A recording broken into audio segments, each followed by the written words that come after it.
यूनुस सरकार के खिलाफ लोगों में आक्रोश भी भारी देखने को मिल रहा है। यूनुस ने कई जरूरी चीजों के दाम बढ़ा दिए हैं। इसमें दवाएं हैं, बिस्किट है, फल है, जिन पर 15% तक वैट बढ़ा दिया है। 100 जरूरी वस्तुएं जिन पर सीधे तौर पर 15% वैट है। अब ये बेसिक चीजें अगर 15% टैक्स के साथ में लोगों तक पहुंच रही हैं तो जाहिर सी बात है कि दाम बढ़ रहे हैं और इन बढ़े हुए दामों के आगे लोग बेबस नजर आ रहे हैं। लोगों में नाराजगी अब मोहम्मद यूनुस को लेकर है। इससे पहले हमने बताया था कि कैसे जमात और यूनुस में खटास बढ़ गई है, फूट पड़ गई है और यहाँ आम लोग भी हैं जो कि विरोध के सुर बुलंद कर रहे हैं। और उसका सीधा सीधा रीजन ये है, महंगाई बहुत ज्यादा बढ़ गई है, टैक्स का एक्स्ट्रा बोझ आम लोगों पर डाल दिया गया है। 100 ऐसी जरूरी चीजें जिनके दाम बढ़ गए हैं वो भी 15% वैट के साथ, यानी कि 15% वैट उस पर लगा दिया गया, जिससे पैसा जा रहा है सरकार की जेब में और सीधे तौर पर नुकसान हो रहा है आम लोगों का। बांग्लादेश का भविष्य गर्त में नजर आता है। बांग्लादेश में अनिश्चितताओं का दौर बहुत ज्यादा बढ़ रहा है। राजनीतिक हालात वहां पर लगातार बिगड़ते हुए नजर आ रहे हैं। दवाएं, बिस्किट और जो बाकी जरूरी सामान है उसके दाम बहुत ज्यादा तेजी से बढ़े हैं। जनता में आक्रोश देखने को मिल रहा है। मोहम्मद यूनुस के खिलाफ आवाजें उठ रही हैं।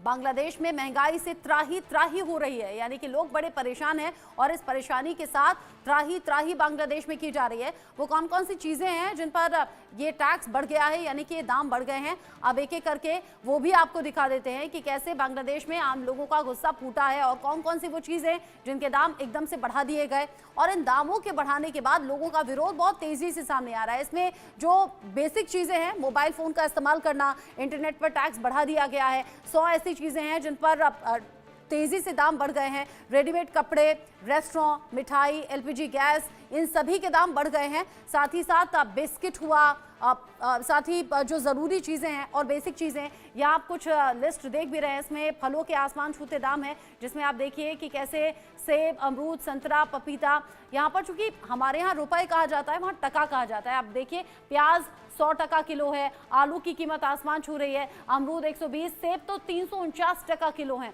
संतरा 259 टका किलो है, पपीता 130 टका किलो है। ये देखिए आसमान छूते हुए फलों के दाम। आम लोग करें तो करें क्या, खरीदे कैसे ये सब कुछ। फलों के दाम भी आसमान छू रहे हैं, बाकी जरूरी सामान के दाम भी इसी तरीके से आगे बढ़ते हुए और सब्जियों के दाम में भी मानो आग लग गई है। अब प्याज, आलू और टमाटर को देख लीजिए। प्याज 100 टका किलो है, आलू 90 टका किलो है, टमाटर 85 टका किलो है। जिस तरीके से दाम बढ़े देखिए, टमाटर 85 टका किलो, गाजर 90 टका किलो और मटर तो 150 टका किलो। ये वो खाना है, कोई ऐसा नहीं है कि नॉनवेज है, ये बड़ा लग्जरियस खाना है, ये बहुत बेसिक खाना है जो कि आम लोगों की पहुंच से दूर होता हुआ नजर आ रहा है। दाम बहुत तेजी से बढ़े हैं और ये बढ़ती हुई महंगाई लोगों की जेब में आग लगाने का काम कर रही है। लोगों को समझ नहीं आ रहा कि इस महंगाई से निजात मिलेगी कैसे।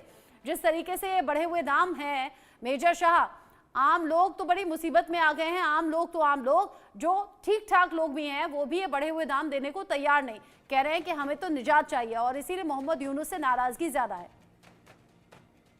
जी बिल्कुल, देखिए मैं ये कह रहा हूँ कि मोहम्मद यूनुस के बजाय कोई भी होता वहां पर तो ये वैट, ये टैक्स वहां पे लगाता लोगों की महंगाई, क्योंकि गुजारा करना है at the end of the day. अगर सरकार संभालनी है, हर एक को प्लीज तो नहीं कर सकते हैं, लेकिन लोगों का जो गुस्सा जो उनके खिलाफ है उनको हटा देंगे। अब पेचीदा बात यह है, अगर बैटल ऑफ बेगम जो हुआ था बांग्लादेश में, खालिदा जिया और शेख हसीना के बीच में इनके तनाव थे और इलेक्शन के टाइम पे तू मैं काफी हुई थी। अब अगर ये दोनों आ जाते हैं और मोहम्मद यूनुस की सरकार को हटा देते हैं तो फिर शेख हसीना तो हिंदुस्तान की दोस्त हैं। शेख हसीना ने वैसे अगर टेक्निकली देखा जाए तो अब तक रिजाइन नहीं करा है। वो वो बांग्लादेश से निकली थी मिलिट्री जहाज में, काफी प्रेशर आया हिंदुस्तान पे भी बांग्लादेश से कि उनका एक्सट्रेडिशन हो जाए, लेकिन हिंदुस्तान क्यों भेजेगी उनको, कि उनकी दोस्त हैं, वो यहाँ पे शरण लेकर बैठी हुई हैं।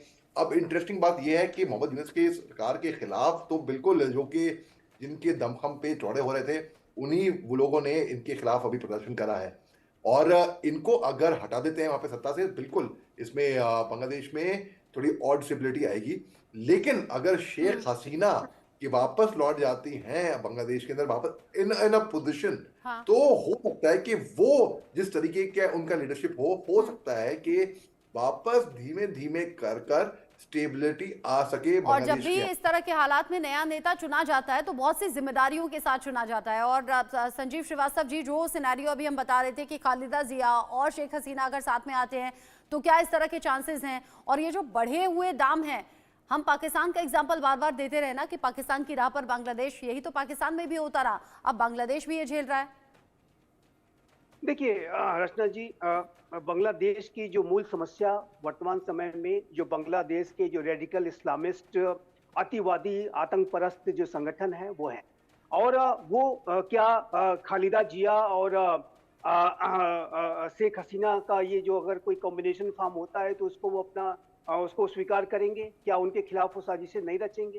क्योंकि ये जो कट्टरपंथी हैं, ये जो पूरी स्थितियां हैं उसका लाभ अधिक से अधिक उठा लेना चाहते हैं और बांग्लादेश में एक कट्टरवादी जो है वहां पे एस्टेब्लिशमेंट को स्थापित करना चाहते हैं। तो इनका जो बांग्लादेश की जो मूल समस्या है वो बांग्लादेश के जो कट्टरपंथी एलिमेंट्स हैं उनके ऊपर लगाम लगाना बेहद आवश्यक है। क्या शेख हसीना और खालिदा जिया इस तरीके की लगाम लगा पाएंगी? और जैसा जैसा कि बीएनपी का इतिहास रहा है कि बीएनपी तो जमाते इस्लामी बांग्लादेश के साथ मिलकर के सरकार भी चलाया है उसने, और कई मंत्री भी जमात के बीएनपी की सरकार में शामिल थे। हाँ। तो ऐसे में जो आने वाला जो भविष्य है इसके बारे में अभी हमें आगे मतलब आने घुमा वाले समय फिरा का कर वही इंतजार बात करना आती होगा। है, किसी भी देश में अगर राजनीतिक अनिश्चितता का दौर बढ़ता है या ये जो अस्थिरता बढ़ती है उससे फिर इस तरह के हालात होते हैं और सीधा बोझ जाता है आम लोगों पर, जो पाकिस्तान में भी हुआ और अब बांग्लादेश में भी हो रहा है।